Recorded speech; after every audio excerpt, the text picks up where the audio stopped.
Hi అండి, అందరికీ నమస్తే. ఈరోజు పల్లీలు పుదీనా కొత్తిమీర పచ్చడి తయారు చేసే విధానం చూద్దామండి. ముందుగా పొయ్యి వెలిగించుకొని 1 స్పూన్ ఆయిల్ వేసుకుందామండి.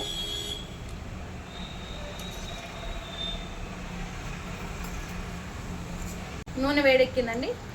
పచ్చిమిర్చి వేయించుకుందాం.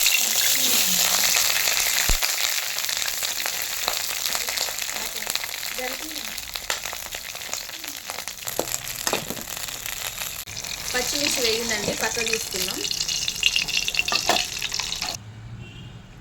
మళ్ళీ అదే గిల్లండి పుదీనా కొత్తిమీర కడిగి వేసుకుందాం.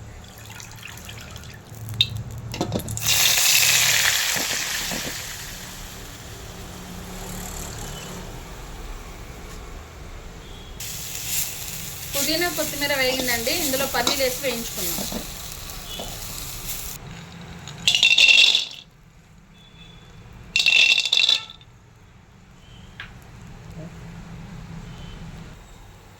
పల్లీలు వేగిపోయినండి,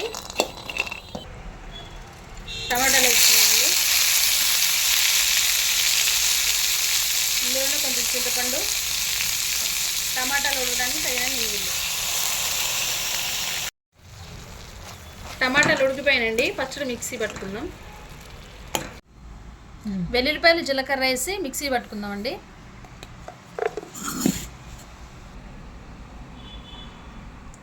అంతేనండి, పల్లీలు పుదీనా కొత్తిమీర పచ్చడి రెడీ. ఈ వీడియో మీకు నచ్చినట్లయితే లైక్ చేయండి, షేర్ చేయండి, సబ్స్క్రైబ్ చేయండి, మాకు సపోర్ట్ చేయండి. థ్యాంక్ యూ అండి. Thank you for watching. Bye. అలాగే బెల్ ఐకాన్ని క్లిక్ చేయండి, మా యొక్క వీడియో నోటిఫికేషన్స్ మీకు అందుతాయి. థ్యాంక్ యూ అండి. Thank you for watching.